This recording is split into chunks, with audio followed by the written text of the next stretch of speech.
क्या हुआ, कुछ पता चला? अब क्या होना है, हम लोग बर्बाद हो चुके हैं।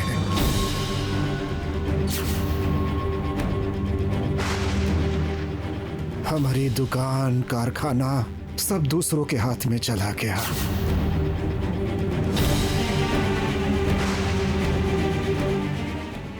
सब कुछ बेचकर पैसे भाई ने क्या किए क्या मालूम। उसको मैंने पावर ऑफ अटॉर्नी दे दी थी। मैंने भाई पर भरोसा किया था। देखिए, इतनी चिंता मत कीजिए। अभी मैं हूं ना, और वकील के तौर पर मेरा एक्सपीरियंस भी है। आप लोगों की संपत्ति किसी और के हाथों में ना जाए, इसके लिए जो कुछ भी करना पड़ेगा वो मैं जरूर करूंगा। हर कागजात पर तो रोशो मोए का साइन है। हाँ, किसी ने कोई धोखाधड़ी नहीं की है, तो किसके साथ तुम कानूनी लड़ाई लड़ोगे? मैंने इसीलिए आपको बार बार कहा था भाई साहब, भाई के नाम पर सब कुछ मत करिए। वजह तो यही थी। और ये भी सच है कि शैलोमा आज तक जो भी पाप करती आई हैं, उनके जिम्मेदार छोटे दादाजी हैं।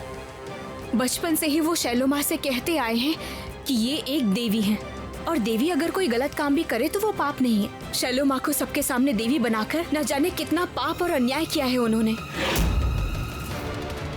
इतना ही नहीं, तारा को देवी बनाकर व्यापार करने का आइडिया भी छोटे दादाजी का था। मैं भी इतने दिनों से यही सोच रहा था कि बुआ जी मुझे बचपन से इतना प्यार करती थी, वो अचानक ऐसे बदल क्यों गई, और मेरे साथ वो ऐसा कैसे कर सकती है। लेकिन फैक्ट्री और दुकान ये सब ऐसे ही तो नहीं गंवा सकते ना। इसके लिए कुछ किया जा सकता है क्या प्रतीक? कुछ भी नामुमकिन नहीं है, रास्ता तो जरूर निकलेगा। आप फिर कुछ तो कीजिए ना। हाँ, मैं जरूर कोशिश करूंगा। छोटे दादाजी इतने गिरे हुए हैं, इस तरह अपने पूरे परिवार को बर्बाद किया है। छोटे दादाजी क्या वही बुरे इंसान हैं जिनके बारे में देवी माँ ने संकेत दिया है? अगर रोशो में यहाँ होता तो मामला साफ हो जाता, लेकिन वो पता नहीं कहाँ है। माँ, देवी माँ, देवी माँ, दया कीजिए माँ, कृपा कीजिए। ओ माँ, दया कीजिए माँ, मुझे धन मान कुछ नहीं चाहिए देवी माँ। मैं अपनी बची कुची जिंदगी सिर्फ आपके चरणों में अर्पण करना चाहता हूँ माँ। देवी माँ, मेरे पास जितना भी रुपया पैसा, जितना गहना था, मैंने सब कुछ गरीबों को बांट दिया है माँ।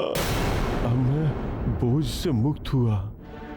अब कोई भी सांसारिक बोझ मेरे सर पर नहीं है। इस दुनिया के सारे काम वासना से मैं मुक्त हो चुका हूँ माँ, बंधन मुक्त। अब मैं अपना सब कुछ आपके चरणों में अर्पण करना चाहता हूँ माँ। जय माँ। खबरदार, खबरदार भाई, और नाटक मत करो। तुम पर विश्वास करके मैंने अपनी संपत्ति, अपना व्यापार सब तुम्हारे हवाले कर दिया था। उसका ये फल दिया है तुमने मुझे। लेने देने का मैं कौन होता हूँ भैया? माँ ही सब कुछ देती है और माँ ही सब कुछ वापस ले लेती है। ये सब माँ की लीला है। माँ की लीला समझना इतना आसान है क्या? तुम पहले ये बताओ कि तुमने कारखाना, कारोबार, शोरूम ये सब बेचा क्यों? किसके कहने पर? माँ के कहने पर भैया। आप लोगों को तो पता है भैया कि माँ की मर्जी के बगैर पेड़ का पत्ता तक नहीं हिलता है। कामना, वासना, इन सब मोह माया से ऊपर उठ चुका हूँ मैं। सुनिए पापा, आप चाहे जितनी भी अच्छी एक्टिंग क्यों ना कर ले, हम लोग आप पर यकीन बिल्कुल नहीं करते। अब फिर से एक नया नाटक चल रहा है। हमारे पूरे परिवार को बर्बाद करके अब माँ माँ बोल रहे हैं। चाहे कोई आप पर विश्वास करे, लेकिन मैं आप पर विश्वास नहीं करूंगी। नाटकबाज, धोखेबाज कहीं के।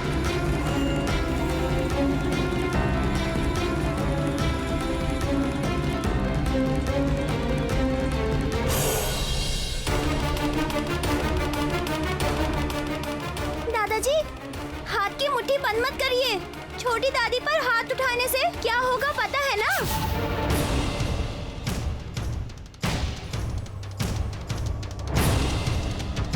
ये लड़की बहुत बदमाश है, अभी इसका इंतजाम करना पड़ेगा।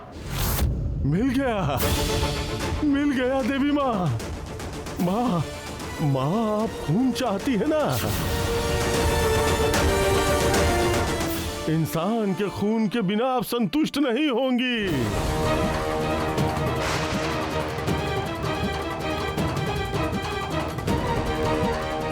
माँ मैं इसे अर्पण करूंगा, आपके चरणों में इसे अर्पण करूंगा माँ।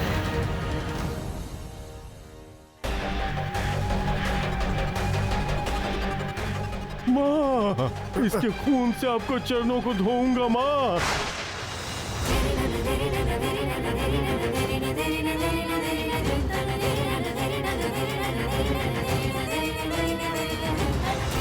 माँ छोटे दादाजी खबरदार।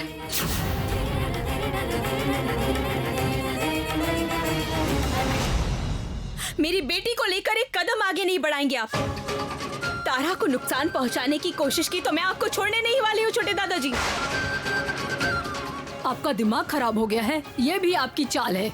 उतारिए इसको। नहीं, इसे मैं माँ के चरणों में अर्पण करूंगा।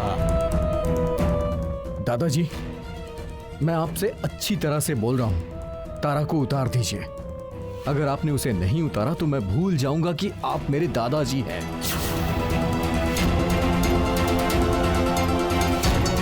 नीचे उतारो भाई, नीचे उतारो। तारा ये क्या हुआ? नहीं हो पा रहा हूँ, सीधा नहीं हो पा रहा हूँ।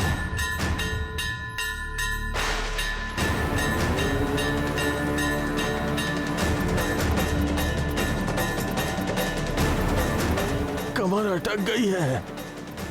कहाँ देखूं? कोशिश कीजिए खड़े होने की। देखिए देखिए, और कोशिश कीजिए। चलिए वहां जाके बैठ जाइए, चलिए। ये क्या मेरे पैर? फिर से क्या हुआ? अब मेरे पैर नहीं उठ रहे हैं। जरा देखो, पैर आगे करिए।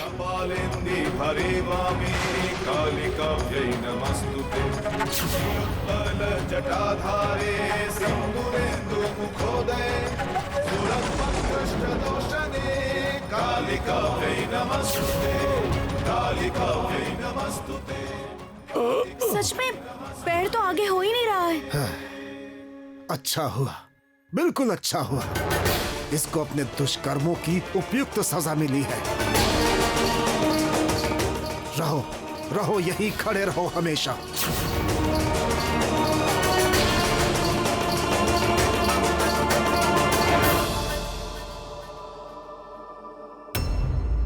ताऊजी, मैं जितने पैसों का इंतजाम कर सकता हूँ उससे संपत्ति को वापस लाना मुमकिन नहीं होगा। आप लोग सोच सकते हैं, इतना बड़ा कारखाना है, शोरूम है, उसकी वैल्यूएशन कितनी होगी आपको पता है? इतने कम समय में इतने सारे पैसों का इंतजाम कैसे हो पाएगा? ये बात तो सही है, सारे पैसे जोड़कर भी उस आदमी के डिमांड के आसपास नहीं पहुंच पाएंगे। हाँ समझ तो रहा हूँ, लेकिन और कोई चारा भी तो नहीं है। सिर्फ हमारा ये घर बचा है, बस, और कुछ भी नहीं है। नहीं नहीं, घर को गिरवी मत रखिए ना। नहीं, मैं इस घर को मॉर्गेज रखने के पक्ष में नहीं हूँ। तो फिर किसी हाल में कुछ भी वापस पाने की उम्मीद नहीं बची है। मॉर्गेज के पैसों से हम फिर से बिजनेस शुरू कर सकते हैं और प्रॉफिट से घर को छुड़ा सकते हैं। बिजनेस तो मैं संभाल लेता, पर तुम लोग क्या कह रहे हो? मुझे तो ऐसा लगता है कि इसके सिवा और कोई चारा नहीं बचता है। ये घर, ये मंदिर, ये सब हमें गिरवी रखना ही पड़ेगा।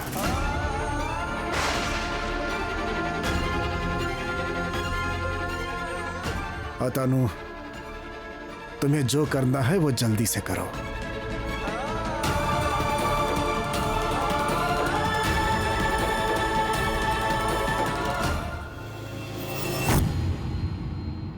क्यों रश्मय, आखिर में तुम्हारी ये हालत हो गई?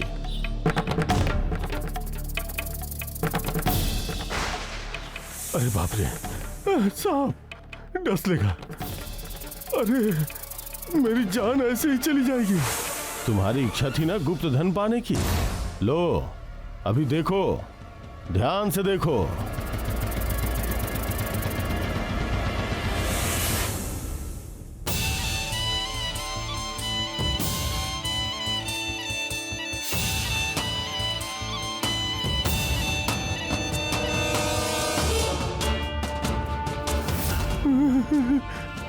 मणि,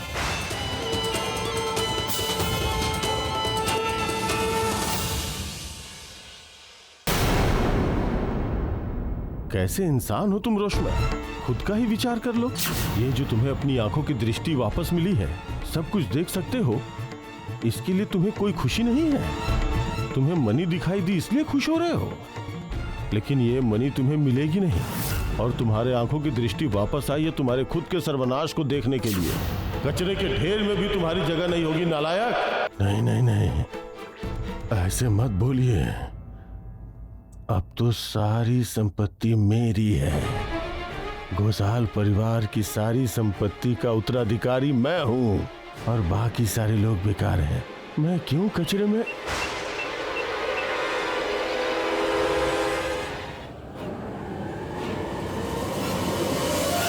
ये क्या? कौन हो तुम? मैं यहाँ कैसे? आप यहाँ पर कैसे आए? पता नहीं, कहाँ हूँ मैं? दिखाई नहीं दे रहा, ये कचरे का ढेर है। हाँ?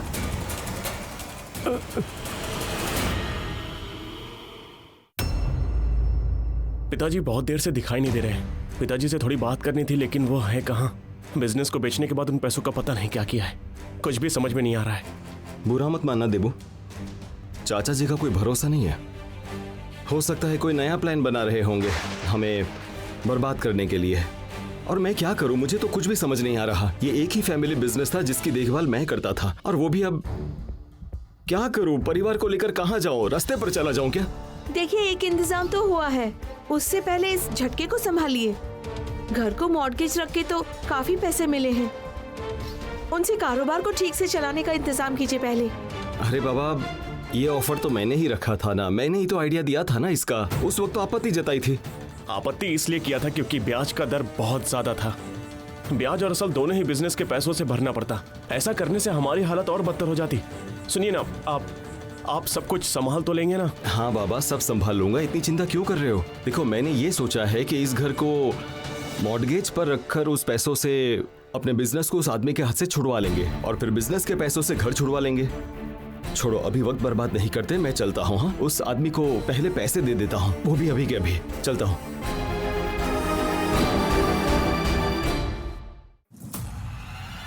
हेलो, हाँ चाचा जी, मैं आपको ही कॉल करने वाला था। एक अच्छी खबर है। आप कहाँ हैं? कचरे के ढेर में। कचरे के ढेर में? वहाँ क्या कर रहे हैं? लोग कचरे के ढेर में क्या करते हैं? बकवास बंद करके काम की बात बताओ। काम की बात तो सुनिए, हमने बाजी मार लिए चाचा जी। पैसे भी हमारे और घर भी हमारा, किसी का कोई अधिकार नहीं बचा। शाबाश।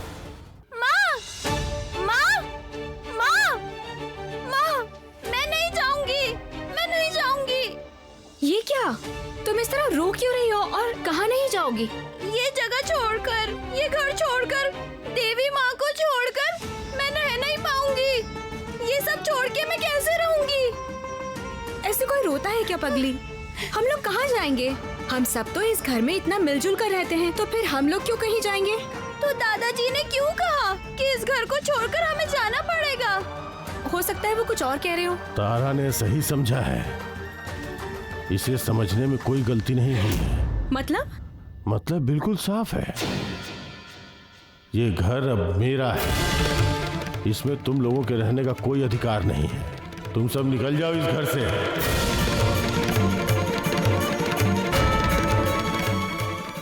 पिताजी, हम सब आपके मुंह से सुनना चाहते हैं। आप बताइए, ये जो इतना कुछ बेच दिया, कारोबार, कारखाना, शोरूम, उन पैसों से आपने किया क्या है? कहाँ है वो पैसे? जिसके मन में लालच नहीं हो तो वो दूसरों के साथ इतना गलत काम बिल्कुल नहीं कर सकता। मुझे भी ऐसा ही लगता है। चाचा जी इतना बड़ा अन्याय तो नहीं कर सकते, जरूर कोई बात होगी। पापा जी, आप चुप मत रहिए। उन पैसों का आपने किया क्या है? वो पैसा वापस करके हमारा बिजनेस वापस लेकर आइए। पैसे हैं कहाँ जो मैं वापस करूंगा? मैंने तो सारे पैसे दिन दुखी गरीबों में बांट दिया है।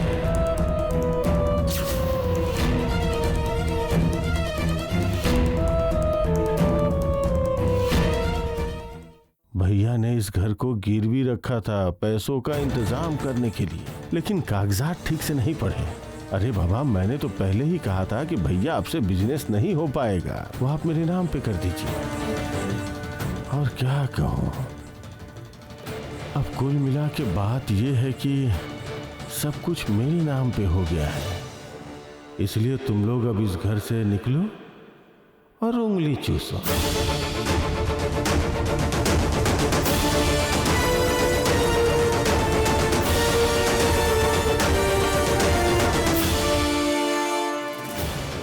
मुझे ये मामला कुछ ठीक नहीं लग रहा। चाचा जी बार बार मेरा मेरा क्यों कह रहे हैं? वैसे अच्छा ही है, पूरा इल्जाम अपने कंधे पर ले रहे हैं। चलो अच्छा, कोई मुझसे तो सवाल नहीं करेगा। छी, आप इंसान हैं? इतना नीच काम आपने किया कैसे? भैया,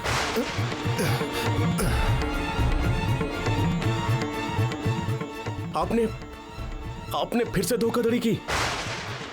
ताऊ जी को धोखा देकर ये घर लिखवा लिया आपने। तुमने मुझे इस तरह से ठग लिया भाई, पीठ पर छुरा घोंपा है तुमने। इसके बाद कोई भला अपने सगे भाई के ऊपर कैसे भरोसा करेगा? तुम मेरे भाई होने के लायक नहीं हो।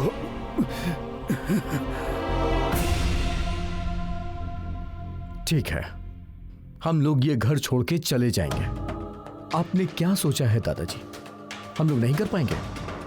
दादाजी, हमारे हॉस्पिटल में बहुत सारे स्टाफ क्वार्टर्स खाली हैं, मैं वहां सारा इंतजाम कर दूंगा, आप परेशान मत होइए। सुनो सुनो, तुम लोग ये सब नौटंकी पेड़ के नीचे बैठकर भी कर सकते हो। तुम लोगों को आधे घंटे का वक्त दे रहा हूं, 30 मिनट्स। इस बीच सब लोग ये घर खाली करके चले जाओ। अपना अपना सामान उठाकर ये घर खाली कर दो।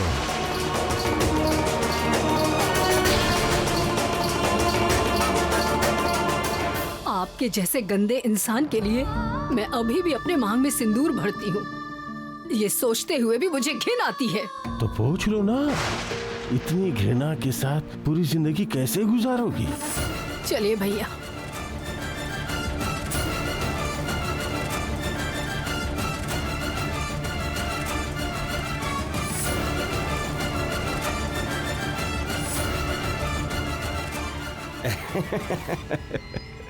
तुम बेवकूफों की तरह क्यों हंस रहे हो? अरे आपने इतनी बढ़िया एक्टिंग की है ना चाचा जी, एकदम सॉलिड। हाँ। चलो अच्छा हुआ, अब ये संपत्ति हमारी हुई। ये पूरी संपत्ति सिर्फ मेरी है, तुम कोई नहीं हो। मतलब? जाओ भागो। इसका क्या मतलब? मतलब क्या है यार? तुमने सोच कैसे लिया कि ये तुम्हारी भी संपत्ति है? इस कागजात तो तुम्हारे नाम है क्या? ये क्या? इसमें मेरा नाम तो है ही नहीं। अच्छा, तो आपने मेरे साथ भी बेईमानी की, मेरी इतनी हेल्प करने के बावजूद भी? इतना हेल्प करने के लिए बहुत बहुत धन्यवाद। अभी निकल लो यहां से। आउट।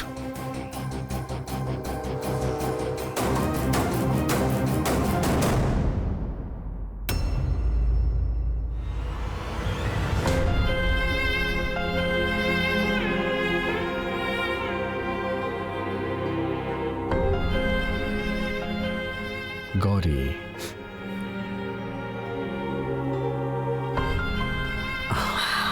मैं भी नहीं सोच पा रहा हूं कि इस तरह से हमें अपने ही घर से बाहर निकल के जाना पड़ेगा। गौरी, जब इस घर में तुम्हारे ऊपर अन्याय होता था तो मैंने कई बार कहा था कि मैं इस घर को छोड़ के चला जाऊंगा, लेकिन हम सभी को यह घर छोड़ के जाना पड़ेगा।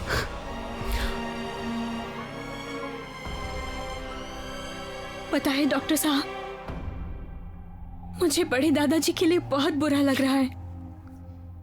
इतने बुजुर्ग इंसान के ऊपर कितना बड़ा पहाड़ टूटा है। देखो, हमारे हॉस्पिटल में बहुत सारे क्वार्टर्स खाली हैं। फिलहाल कुछ दिनों के लिए मैं वहां पर सभी लोगों का इंतजाम करवा दूंगा, लेकिन उसके बाद कुछ ना कुछ तो इंतजाम करना ही पड़ेगा। और मैं ये सोच रहा हूं कि दोनों चाचा जी क्या करेंगे। छोटे दादाजी से तो मजले चाचा की बहुत बनती है। छोटे दादाजी के साथ मजले चाचा जरूर यहाँ रुक जाएंगे, लेकिन मजली चाची जी को बहुत तकलीफ होगी। देखो, दीदी और बौला तो अपने ससुराल चले जाएंगे, मुक्ता और मछली चाची तो हम लोग के साथ भी रह सकती है। और मैं आश्चर्य हूं छोटे दादाजी को देख के। उन्होंने इतना बड़ा धोखा किया इस घर को हासिल करने के लिए, और उसके बाद वो अपने ही बेटे को घर से निकाल रहे हैं। उस इंसान के दिल में इतनी सी भी इंसानियत नहीं है। मैं तारा को क्या समझाऊंगी, मुझे ये समझ नहीं आ रहा है डॉक्टर साहब। इस घर को छोड़कर, घूंघट वाली काली माँ को छोड़कर वो तो कहीं नहीं जाना चाहेगी। माँ, मुझे कुछ भी समझाना नहीं पड़ेगा।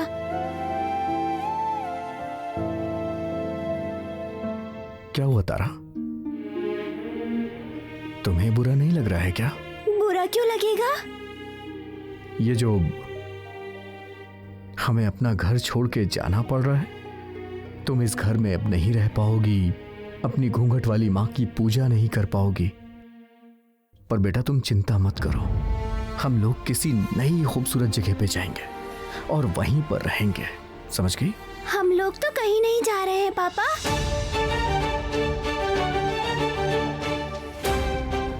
मतलब छोटे दादाजी ने तो हमें अभी यहाँ से जाने के लिए कहा। ये तो देवी माँ का घर है। माँ ने जिसको आश्रय दिया है उसको घर से बाहर कौन निकाल सकता है?